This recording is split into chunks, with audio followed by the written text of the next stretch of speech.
भैया हम दारू नहीं पीते हैं, जबरदस्ती लोग, जबरदस्ती निकाल जूता, 50 जूता मारो जो तुमको जबरदस्ती दारू पिला रहा है। जब तुम्हारे व्यक्तित्व में इतना दम नहीं कि तुम किसी को कुछ खिलाने पिलाने से मना कर सको।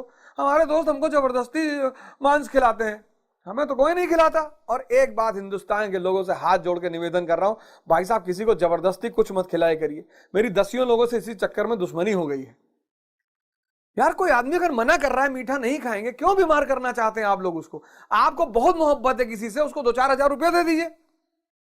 आपके घर कोई आया, आपको बहुत मोहब्बत है, आप उसको 5, अगर वो आप लाए, मिठाई लाए, लड्डू लाए, पेड़ा लाए, जलेबी लाए, समोसा लाए, सब लाओगे तो जहर ही। और जब उसने कह दिया कि हम नहीं खाएंगे तो आप उसका सम्मान करिए, खाना तो पड़ेगा ही, हमारे घर में हम बिना खाए किसी को जाने नहीं देते।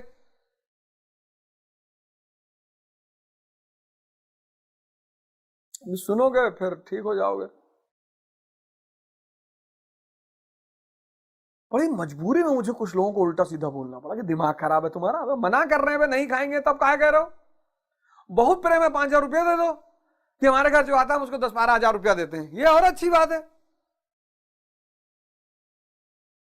जब देखो नहीं खाना पड़ेगा रात में, अब भैया रात में खाना नहीं खाते, फायदा हुआ छोड़ा, फायदा हुआ, अब नहीं खाते रात में भोजन। अब रात में किसी से मिलने चले आओ, खाना 2 रोटी खाना पड़ेगा, लाओ भैया 2 लाख रुपया तो रखे हो, नहीं पैसा तो नहीं है, तब काहे प्यार दिखा रहे हो फालतू वाला।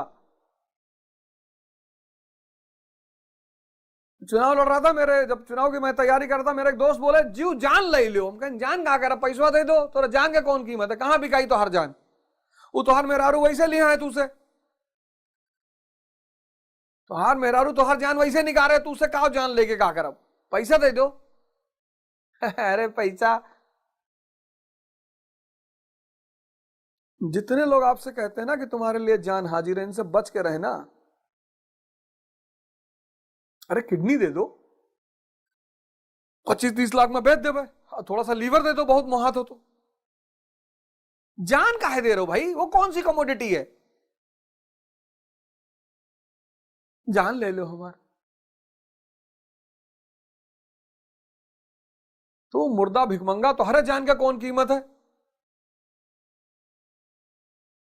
जो अरहत लोग हैं ना, जब इनको आप कुछ देने जाते हो तो बहुत मुस्कुराते हैं ये कि तुम भिखमंगे। हाँ वो ले लेते हैं आपके प्रेम में, अहम में कुछ मत देने जाइएगा कि मैंने बाबा जी को मर्सिडीज दिया था। तेरी जैसी मर्सिडीज से बाल तोड़ दे, 2-4 लाख मर्सिडीज खड़ी हो जाए, तुम भिखमंगे शांति की भीख पूरी दुनिया मांग रहे हो, रो रहे हो, तो तुम जाके बाबा को कुछ दोगे? आनंद।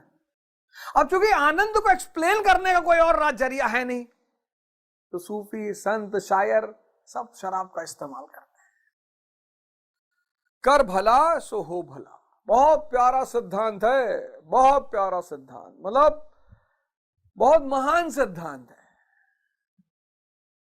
ना, महान सिद्धांत है जिसकी कोई बात नहीं। अगर आप अपने पड़ोसी, अपने रिश्तेदार, अपने लोगों से नफरत करेंगे, आप कहें साहब वो गाली देते हैं, अरे भैया गाली, आप इसका मतलब हिजड़ा का मतलब नहीं समझे। अब हिजड़े को गाली देने की कानूनी अनुमति है, हिजड़े को गाली देने की कानूनी अनुमति है। इसका मतलब यह है, संसार आपको यह मैसेज देना चाहता है कि गाली वही दे रहा है जो हिजड़ा है। तो गाली से क्यों बुरा मानते हो यार? हमको तो यही नहीं समझ में आ रहा कि फलाने गाली दे रहे थे, अबे देने दो, 99 तो सबकी माफ कर सकते हो ना, एक बार में कोई 100 नहीं दे रहा है तो ठीक है, देने दो। ये जो कैंसर बीमारी आज फैल रही है ना, वो भाव की गड़बड़ी से फैल रही है।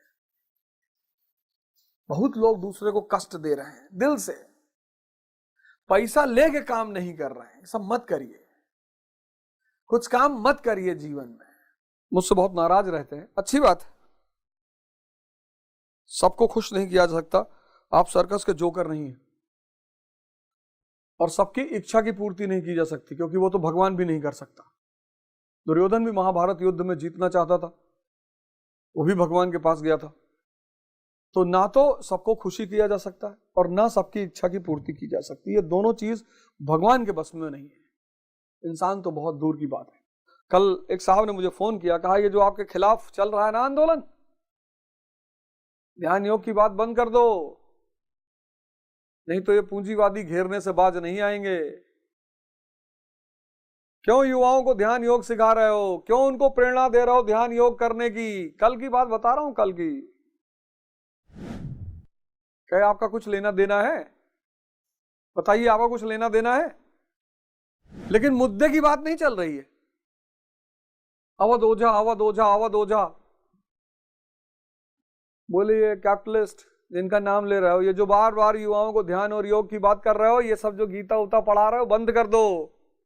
बोले ये गीता का पाठ बहुत लोगों की आंखों में खटक रहा है कि ये क्या कर रहे हो, ये तो फंड किया जा रहा पैसा तुम्हारे खिलाफ। अच्छा, हाँ। बोले जो भी इस देश में युवाओं को आकर्षित करेगा और ध्यान योग आयुर्वेद की बात करेगा, वो एक लॉबी का दुश्मन हो जाएगा, हो ही जाएगा। वो लॉबी उसके पीछे पड़ जाएगी कि मेरा घाटा करा रहे हो। सब ध्यान और योग करने लगेंगे, आयुर्वेद की तरफ चले जाएंगे, तो इतना बड़ा व्यापार है, बिजनेस है, वो कहां जाएगा? कर्म। अब ये कर्म जो है, इसको लेकर लोग बड़े विचलित, बड़े परेशान। कर्म क्या है? आपने देखा होगा कि कुछ लोग किसी काम में इतनी ऊंचाई पे पहुंच जाते हैं, फिर लोग क्या करते हैं, लोग उनके बाहर की भाव दशा को नकल करने की कोशिश करते हैं। मैं आपको एग्जांपल देता हूं। जैसे मान लिए सचिन तेंदुलकर है, अब क्रिकेट में बड़ी ऊंचाई पर पहुंच गए, बहुत ऊंचाई पर भगवान बन गए क्रिकेट के।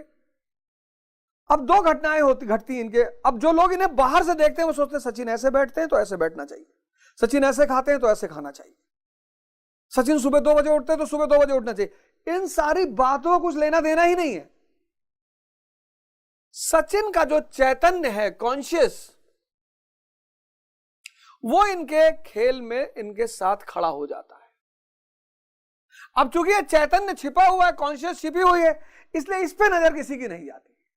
जैसे वाजपेयी पूड़ी वाले हैं, इस आदमी को देखकर लखनऊ में बहुत लोगों ने पूड़ी का व्यवसाय किया।